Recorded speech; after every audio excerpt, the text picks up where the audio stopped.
ในตอนเช้าของมื้อนี้ได้มีพิธีโหมสุมนุมในอยู่ที่นครหลวงเวียงจันทน์เนื่องในโอกาสวันสากลต้านยาเสพติดครบรอบ 39 ปี ภายใต้หัวข้อ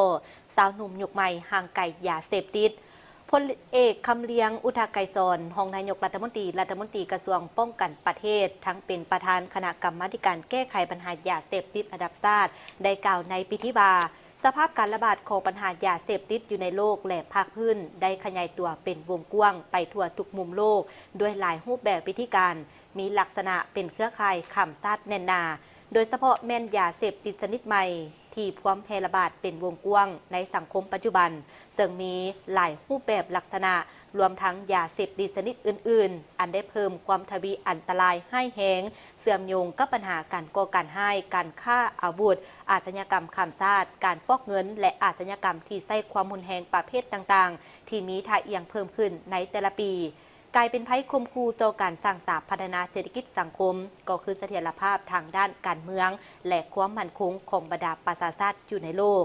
สภาพปัญหายาเสพติดอยู่สปป.ลาวได้ระบาดเป็นวงกว้างนับแต่ตัวเมืองหาชนบทรวมทั้งเขตห่างไกลซอกลีกเป็นสาเหตุต้นตอที่พาให้เกิดมีปัญหาปรากฏการณ์หย่อโทษและอาชญากรรมประเภทต่างๆจำนวนคดียาเสพติดผู้ถูกหาผู้ติดเสพและจำนวนยาเสพติดแต่ละประเภทนับมือนับเพิ่มขึ้นอย่างน่าเป็นห่วงในแต่ละปีเล่ห์เหลี่ยมกลอุบายในการเคลื่อนไหวลักลอบขนส่งค้าขายยาเสพติดมีลักษณะแบบแนบเนียนด้วยลายรูปแบบพิธีการที่สลับซับซ้อนมีการจัดตั้งเคลื่อนไหวเป็นกลุ่มเครือข่ายแน่นหนามีการเชื่อมโยงกันอยู่ทางภายในและต่างประเทศนำไส้พาหนะวัตถุอุปกรณ์ที่ทันสมัยและอาวุธเกี่ยมพร้อมตอบโต้กับเจ้าหน้าที่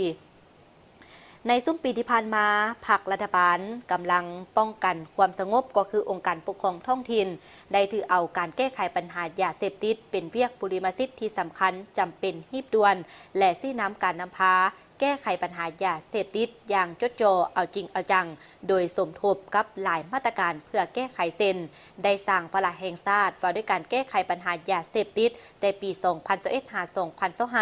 มีกฎหมายและจะตั้งปฏิบัติกฎหมายประด้วยยาเสพติดแต่ขั้นศูนย์กลางหอดท้องถิ่นโดยแมนกระทรวงป้องกันความสงบคณะกรรมการแก้ไขปัญหายาเสพติดระดับชาติเป็นใจกลางภายหลังที่ได้สรุปการจะตั้งปฏิบัติเวลาแห่งชาติว่าด้วยการแก้ไขปัญหายาเสพติดในมติกองประชุมสภาแห่งชาติก็ได้รับรองเอาผลการจะตั้งปฏิบัติเวลาแห่งชาติว่าด้วยการแก้ไขปัญหายาเสพติดระยะปี 2021-2025